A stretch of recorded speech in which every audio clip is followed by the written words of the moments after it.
Okay, welcome, Gabby. Thank you again for joining me. Mhm. Yeah, so for anyone watching, Gabby is one of my incredible clients. Love her to death.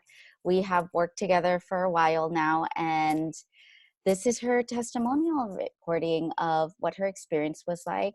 I had to have her on after months of working together. So, welcome, Gabby, and please introduce yourself. Yeah, definitely. Gabriella Higuerin, Gabby for short. Currently residing in New York City.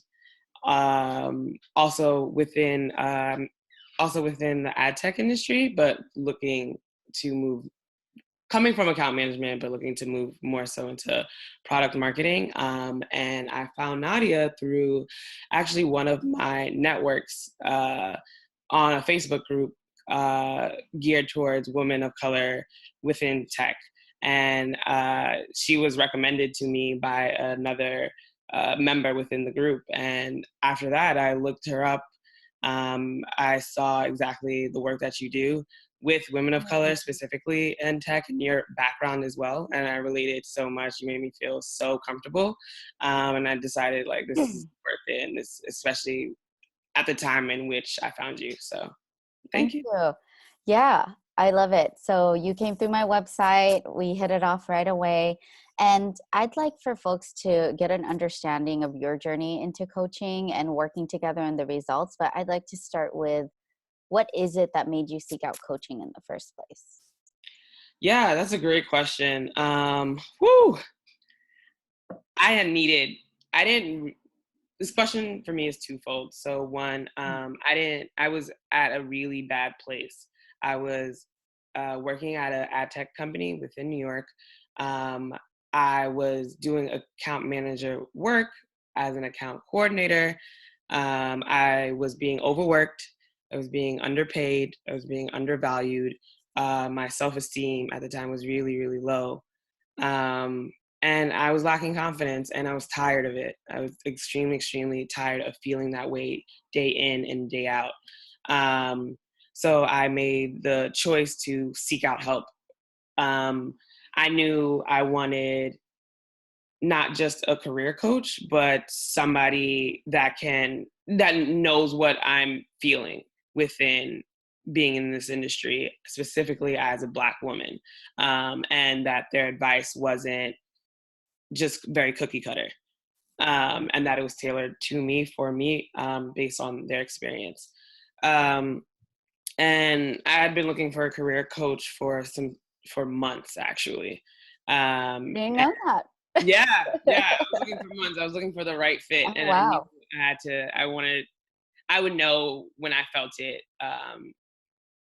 internally, Hmm. and so that's how I decided to go along with you. And it was more than just like a career coaching telling me what to do and what not to do and feeling this way, but it felt also transformative in a way that sort of felt like therapy. And I've been to therapy, so I know. Yeah.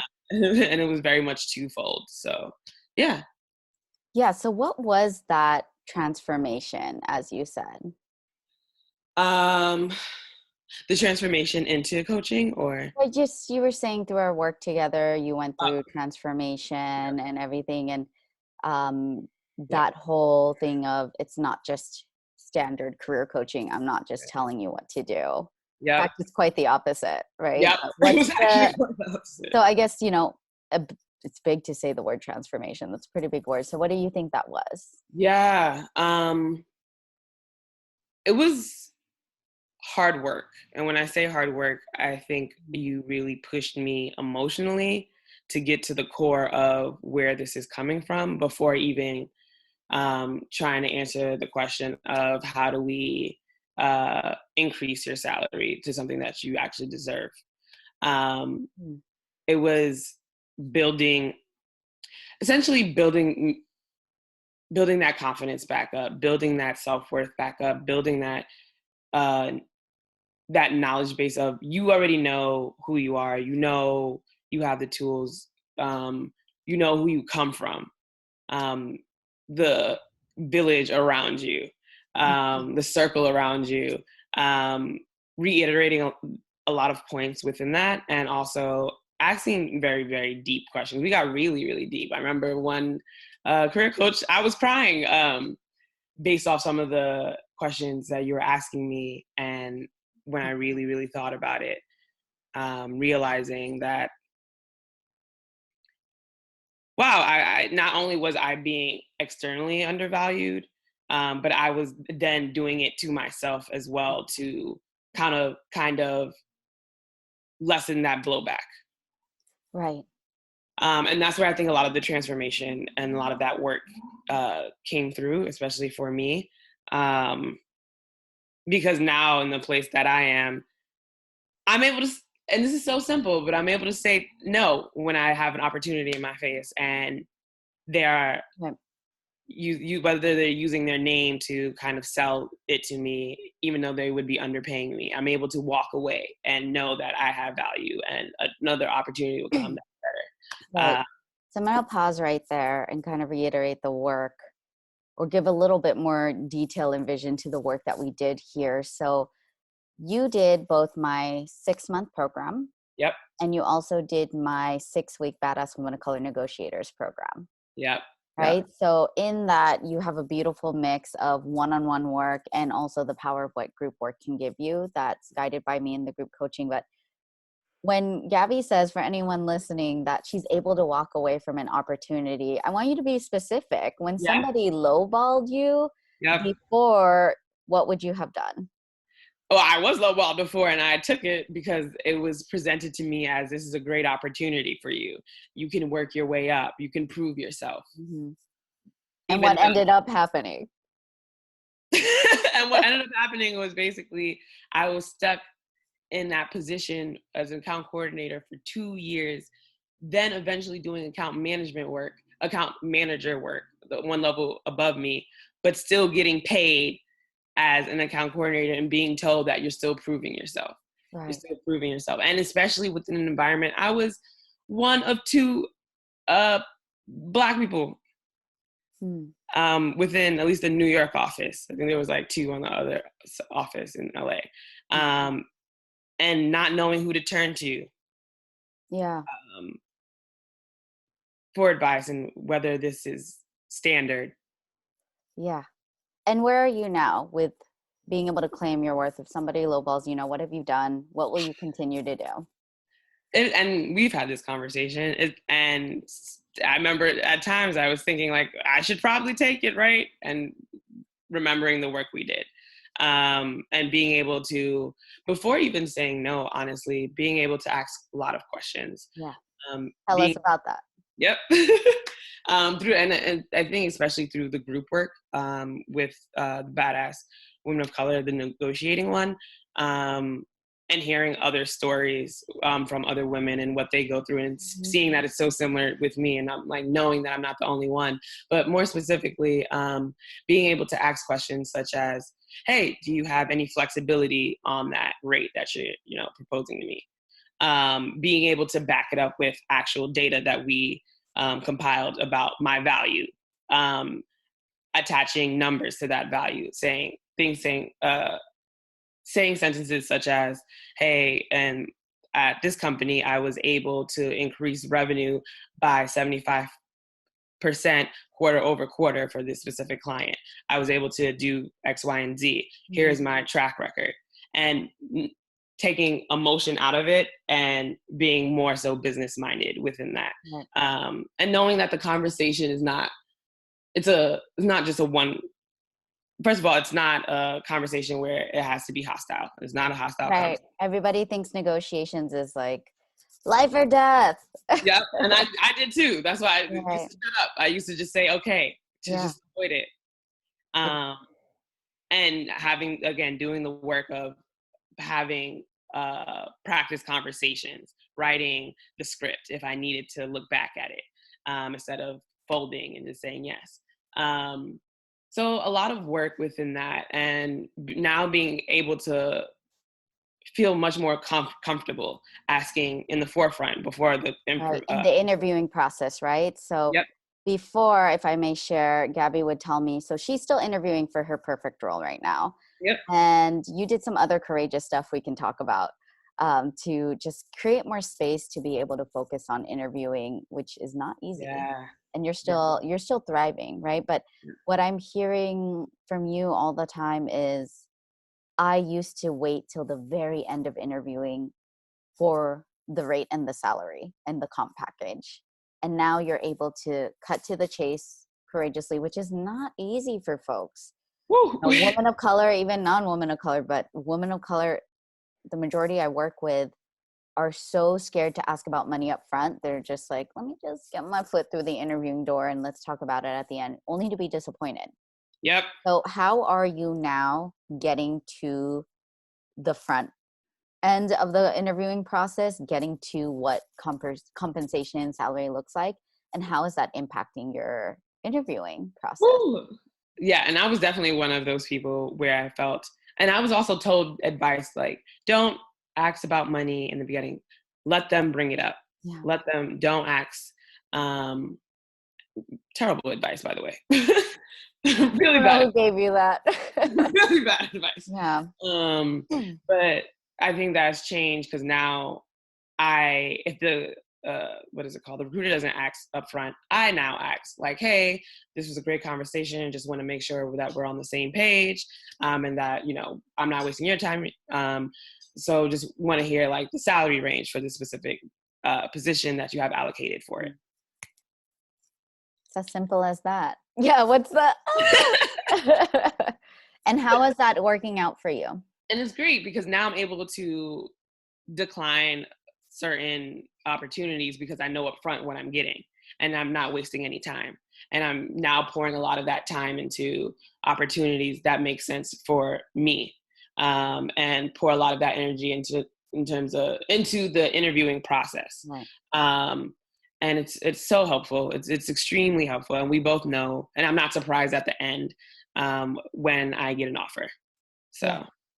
That's awesome. And then let's talk about just goals in general. What goals did you have with coaching to start? Ah, yes. And I remember you recently reminded me of this too, which in the beginning, my goals were, I wanted my confidence back. Mm-hmm. Crazy. Because now I'm thinking about it, like, what? Where was I? I wanted my confidence back. I wanted to build upon like my personal branding. Mm-hmm.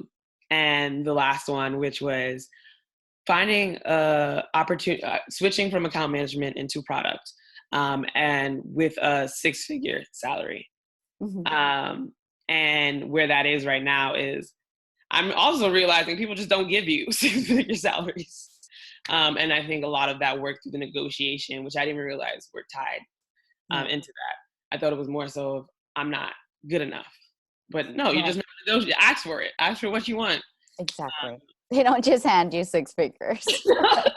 No. Yeah, it's all about asking for what you want. So something I tell clients all the time, which I think you're truly embodying and living by, is, we have to speak for our work. When you're saying, I compile my value, this is what I did for my company quarter after quarter, XYZ, we have to speak for our work. Our work doesn't speak for itself, and just ask for what you want. And you're not afraid of hearing no back. You're not afraid of rejection anymore. You're confident that, cool, on to the next. Or you have the ability now. What I've seen from Gabby, for anyone listening, is that Gabby has the ability now to say, oh no, so what is the budget then? Oh no, so what wiggle room might you have for the right candidate, which I believe is me. So that's what confidence is. And I'd like to ask you, how do you, because what I'm hearing is you've achieved all that and more. Yeah. You're still interviewing, but you're interviewing like a badass. Yep. Full power. You don't question, is it me? You don't take it personally because you know your worth. But how do you quantify the success and achievement of something like, oh, I want to be more confident? Because that's hard for people to step into coaching. Like, so like what? Like what results are, like, what does confidence look like? How do you know you've achieved that?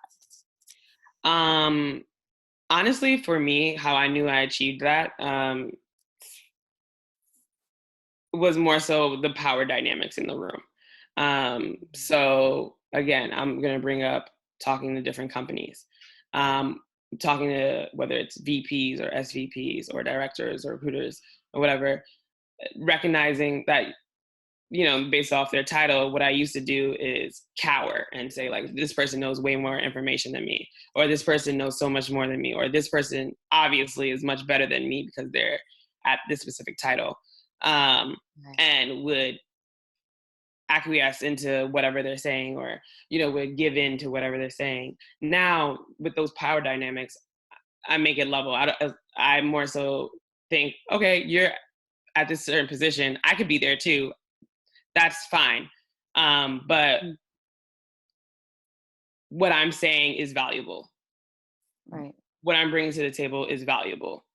Um, and the power of being able to walk away if it doesn't work out, and being fine with that. I think all that has to do with self-confidence and not believing that, oh, you're not good enough, or not believing like, Gabby, just take this because you may never have another opportunity like this again. Right. Um, That. Mm-hmm. Believing that, oh, I'm great. You're lucky to have me. I'm making this easy for you. And if it doesn't work out, that's fine. Right. And that's how I knew that my confidence, I was building back up my confidence. I wasn't um, coming to the table out of desperation. Yeah. And let's talk about confidence as the only woman of color in the room. What's Woo! changed for you? Oh my God. But seeing it more as an asset, actually. Mm.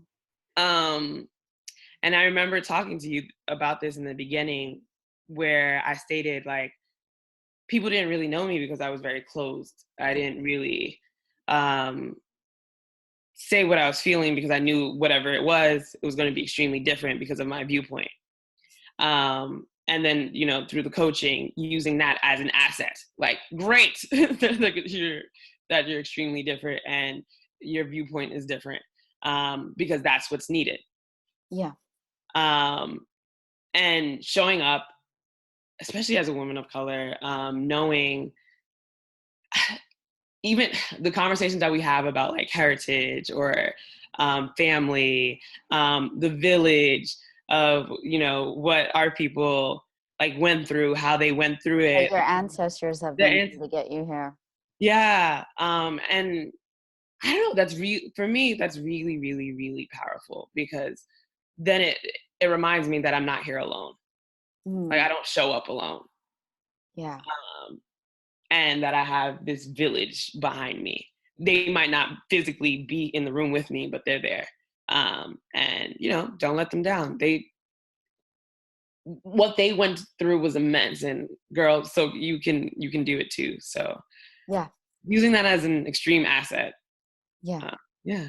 Oh, I'm getting chills listening to this and just seeing how you're embracing that part of you. So I remember when we started our work, you were just like, look at how much you're using your hands right now. Before you, Oh our yeah. first couple of coaching sessions, like, how do you talk during an interview? And you were so closed off, no expression, because somewhere along the line said, you're too much this. Yep.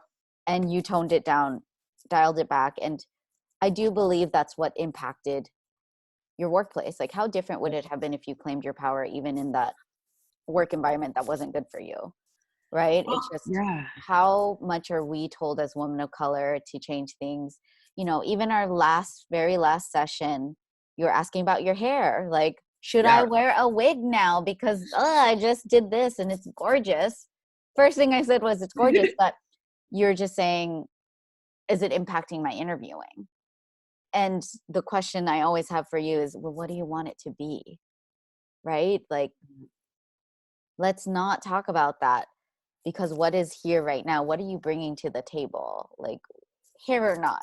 So Mm. what's coming up for you when I say all that, just in terms of this confidence that you've built, this ability to own your brand, own your body, no matter who's in the room, no matter what space you're in? And that's actually great that you bring that up too. First of all, because even able to me even being able to have this conversation, or have that conversation to you about, like, things such as hair. Mm-hmm. I think that's a topic that a lot of, Black women, they talk about amongst themselves, but, actually, talking about it publicly is kind of difficult. It is. um, And I think it was important for you to remind me, like, again, the work. This is why we're doing the work, because you can show up as your full self. This is when you show up as your full self, you're better. Like you don't think about, like very minuscule things. You don't think about very things that don't really matter. And I think that's huge in terms of doing my best work. Um, I had more. But I'm going to say that for now. Like, I think Yeah. that's a big deal. That's a big deal. And no, for everybody listening, I have not gone to any more interviews with a wig on. Yes. And how have they been going? Great. Different, great, awesome. Yeah. Fine. Fine, just fine. So, and that's the thing where, it's so hard to get there. And there are still people going through massive oppressions. Like, I mean, articles out there of people getting turned down for their hair in like ballets right now or Yeah. work interviews. It's still out there, right? So it's a real fear that we can't say this fear doesn't come from a really real place. So Exactly. what is it that you are kind of moving beyond that has, how has coaching helped you truly embrace, I'm not scared of that anymore? Yeah, and you also had asked the question. Actually, you asked this question quite a few times, which made me reflect, and which was, if I'm showing up to the interview and just how I am, and they don't like it, is that a place that you even want to work at? Is, is that an environment you wanted to be in? Wouldn't that's a sign, a red flag that this would be toxic if you were to come in that space? Mm-hmm. And isn't that something that you were running from?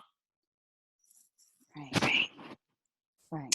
You're right. You're right. You're right. That is a telltale sign. Yeah. And Yeah. here's the thing, I'm never telling you what to do because I don't want you to, not have a job. I don't Yep. want you to not work anywhere because it's just like, let's be real, that's like every workplace. It might, who knows? Like Yep. you might not ever find it if you're looking for that perfect place, but it's just, what are the standards you have for yourself as you enter a space, right? And what's your non-negotiables as an individual? And you get to choose that. Yep. And I think even having non-negotiables was something that I've developed uh, through our coaching session. Hmm. And that's part of the confidence, to knowing Yeah. to when to set those and how to set, and knowing your boundaries.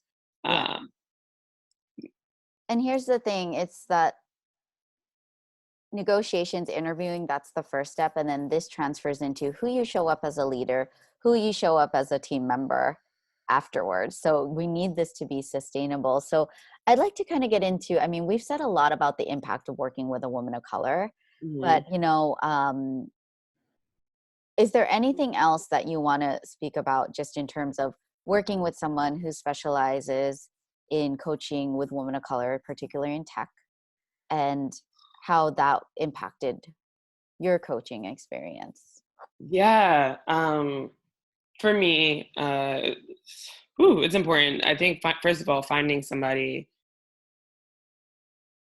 I don't want to say, yeah, relating to your experience, knowing where you're coming from, knowing that you're not crazy.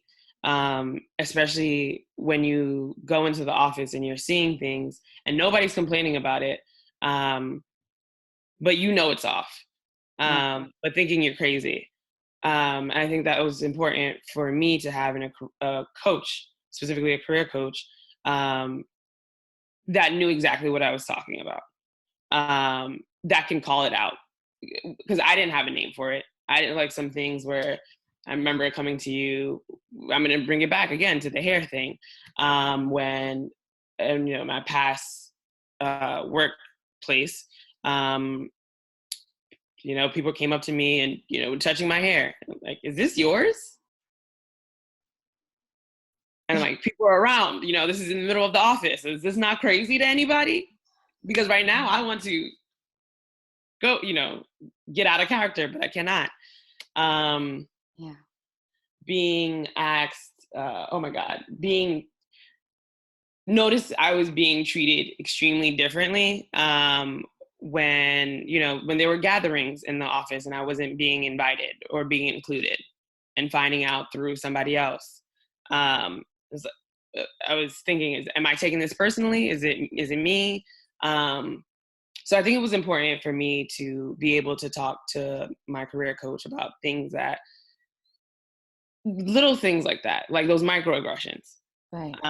and being able to hear confirmation that yes, that is a thing. Yes, this has happened. To call it out, to name it, and then to find ways to address it, which was important. Which I was thinking to avoid it. You were like, no, address it.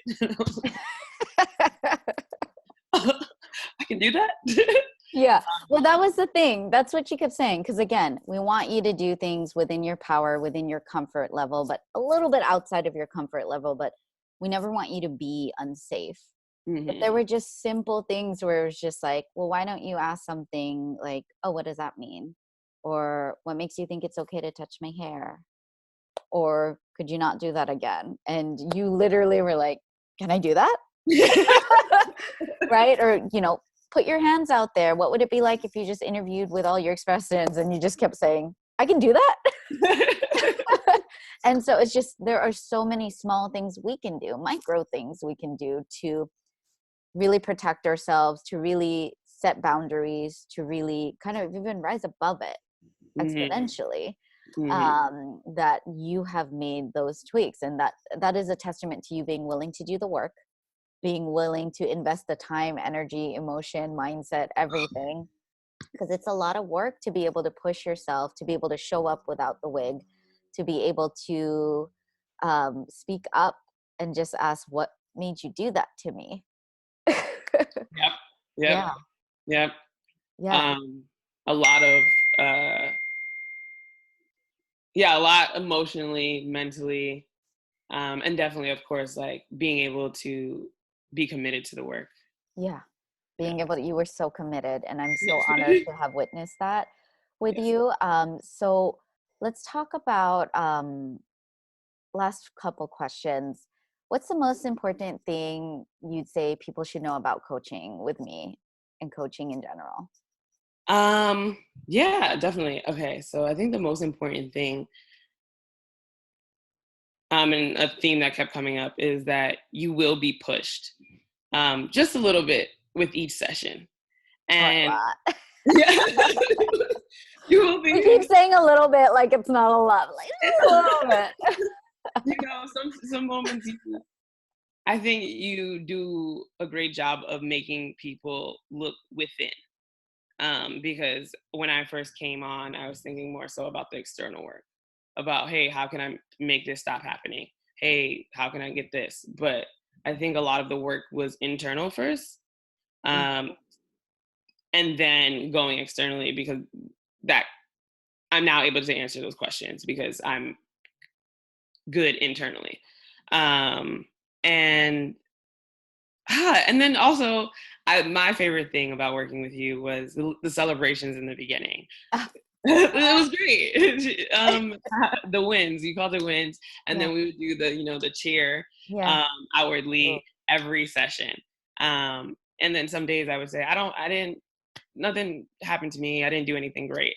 And then we would talk, and then I would realize like, oh, I guess I did do something.